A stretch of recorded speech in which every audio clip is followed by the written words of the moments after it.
নমস্কার বন্ধুরা, পপ কিচেনে সবাইকে স্বাগত। আজ আমি একটি নতুন রেসিপি তৈরি করব, যেটার নাম পোয়া মাছের পাতুরি। কিভাবে তৈরি করলাম চলুন চট করে দেখিয়ে দিই।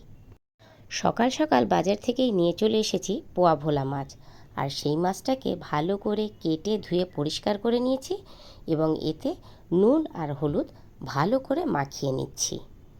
তবে একটা কথা না বললেই নয় বন্ধুরা, যে কোনো মাছের পাতুরি করতে হলে মাছের গায়ে হলুদের পরিমাণটা একটু বেশি করে দিতে হয়, তবেই মাছ বেশি টেস্টি হয়।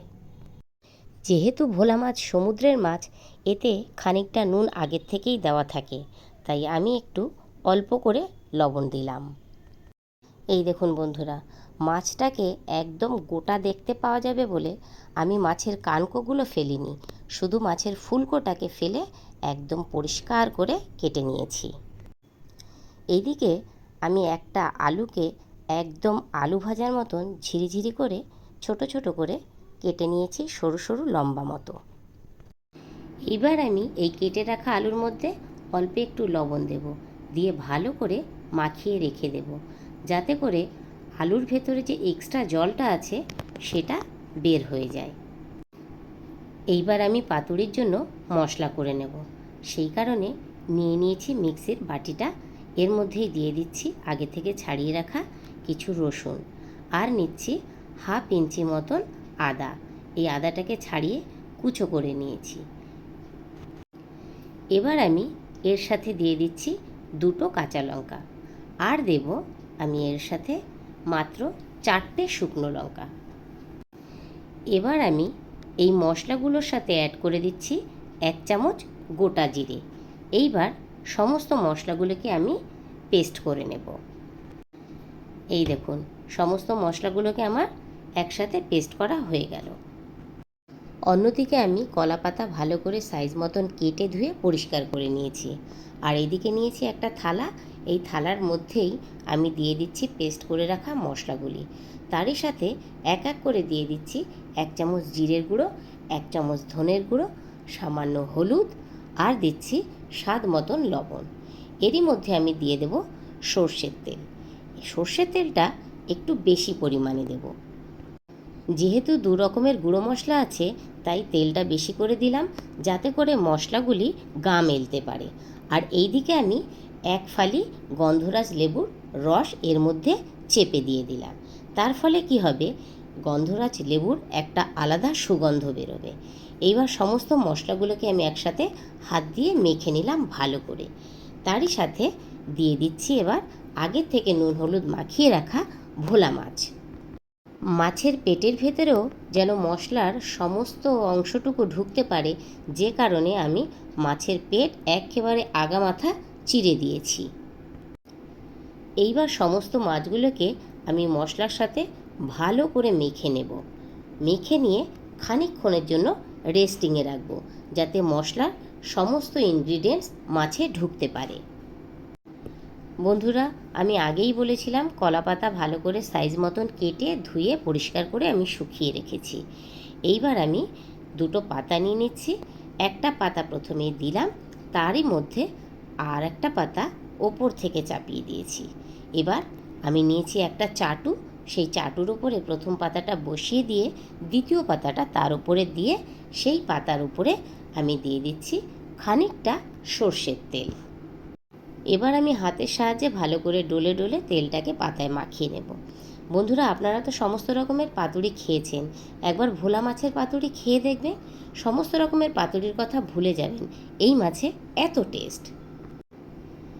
এবার আমি এক এক করে মাছগুলোকে সাজিয়ে দিচ্ছি এমনভাবে, চারদিক থেকে মাছগুলোকে সাজিয়ে দিলাম, আর মাঝখানটা আমি ফাঁকা রাখছি। এই মাঝখানটা ফাঁকা রাখার মানে, আমি যে আলুটা কেটে রেখেছিলাম সেটাকে মশলার সাথে ভালো করে মাখিয়ে মাঝখানটা পরিপূর্ণ করে দেব। এদিকে দেখুন, যেহেতু আমি আগে থেকেই এতে নুন মাখিয়ে রেখেছিলাম, তাই আলু থেকে কিন্তু অনেকটা পরিমাণে জল ছেড়ে দিয়েছে। এবার এই জলটাকে ফেলে দিয়ে আমি যে মাছ মাখিয়েছিলাম সেই মাছের মশলার মধ্যে আলুগুলোকে দিয়ে দিচ্ছি। তারই সাথে দিচ্ছি আগের থেকে কেটে রাখা কিছু পেঁয়াজ আর 3-4টে কাঁচা লঙ্কা, আর তার সঙ্গে দেব সামান্য পরিমাণে লবণ। এইবার এগুলোকে সমস্ত কিছু একসাথে মাখিয়ে নেব, যাতে করে মশলাগুলো সমস্ত আলু পেঁয়াজের সঙ্গে মেখে যায়। বন্ধুদের কাছে অনুরোধ রইল ভিডিওটা স্কিপ না করে সম্পূর্ণ দেখার। যদি ভিডিওটা স্কিপ করা হয় তাহলে অনেক কিছু মিস করে যাবেন। বলতে বলতে মাছ সাজিয়ে রাখার পরে মাঝখানটায় যে ফাঁকা রেখেছিলাম সেই ফাঁকা জায়গাটা কিন্তু আমি মশলা মাখানো আলু পেঁয়াজ দিয়ে ভালো করে পরিপূর্ণ করে দিলাম। ছোটোবেলায় আমরা অনেকেই আলু পোড়া খেয়েছি, তবে সেটা সেদ্ধ মতন হয়, দারুণ টেস্ট লাগে। এখানে আমি যে মশলা মাখিয়ে আলু পেঁয়াজটা দিলাম এটাকেও কিন্তু পাতায় পোড়ানো হবে, তার টেস্ট অসাধারণ। চলুন, এবার তো একদম পাতা সাজানো হয়ে গেছে, এইবার আমি এটাকে ওভেনে বসাবো। তাই আগে ওভেনটা ধরিয়ে নিয়ে বসিয়ে দিলাম চাটু, এবং এই চাটুর মধ্যেই পাতায় সাজিয়ে রাখা মাছটাকে আমি বসিয়ে দিলাম। আমি কিন্তু এখানে কলা পাতাকে আগুনে না সেকেই আগে মাছগুলোকে সাজিয়ে নিয়েছি। আপনারা চাইলে সেকে নিতে পারেন খানিকটা আগুনে। যেহেতু আমি কলা পাতা সেকে নিইনি, তাই প্রথমেই আমি ওভেনের আগুনটা জোরে দিয়েছিলাম, তাতে করে কি কলা পাতাটা এমনিই নরম হয়ে যায়। আমি যেহেতু আলু পেঁয়াজগুলোকে মাঝখানে বসিয়ে দিয়েছি, তাই খানিকটা জল কিন্তু এর থেকে বের হবে। আপনারা কিন্তু ভয় পাবেন না, জল বের হচ্ছে কোনো ক্ষতি নেই। যেহেতু চারপাশ থেকে মাছগুলো দেওয়া রয়েছে, তাই জল বের হলেও কোনো অসুবিধা নেই। হালকা আঁচে বসিয়ে দিয়ে ঢাকা দিয়ে রাখবেন, আস্তে আস্তে সেই জলটা টেনে যাবে। কথা বলতে বলতে কিন্তু আমি মাছগুলো ঢেকেও দিয়েছি। এই দেখুন, আবার ঢাকনাটা তুলেও নিচ্ছি। দেখেছেন, খানিকটা জল বের হয়েছে। এবার এই জলটা অবস্থাতেই আমি আবার ঢাকা দেব, যতক্ষণ না এই জল টেনে যাচ্ছে। ঢাকনাটাকে আমি একটু খুলে চাটুটাকে ঘুরিয়ে দিলাম, তার কারণ যে দিকটা একটু জল বেশি চলে আসছে সেই দিকটা অন্য সাইড করে দিলাম, তাতে করে কি তাড়াতাড়ি জলটাও টেনে যাবে। এবার আমি আবার ঢাকা দিয়ে দিলাম, যতক্ষণ না পর্যন্ত এই জলটা টেনে যাচ্ছে। তবে হ্যাঁ, মনে রাখতে হবে ফ্লেম কিন্তু জোরে দেওয়া যাবে না, একদম হালকা ফ্লেমে মিষ্টি আঁচে হবে। এই দেখুন বন্ধুরা, বলতে বলতে জল সম্পূর্ণ টেনে নিয়েছে এবং আমি এটা চাটুর থেকে বের করে নিলাম। এবার আমি অন্য একটা কলা পাতার মধ্যে ভালো করে তেল মাখিয়ে নিয়ে সেই পাতাটার সঙ্গে আরও একটা পাতা দিলাম, অর্থাৎ ডবল পাতা দিয়ে সেই মাছটা উল্টিয়ে আবার আমি পাতার মধ্যে দেব। তার জন্য প্রথমেই কলা পাতাটার মধ্যে তেল মাখিয়ে নিলাম।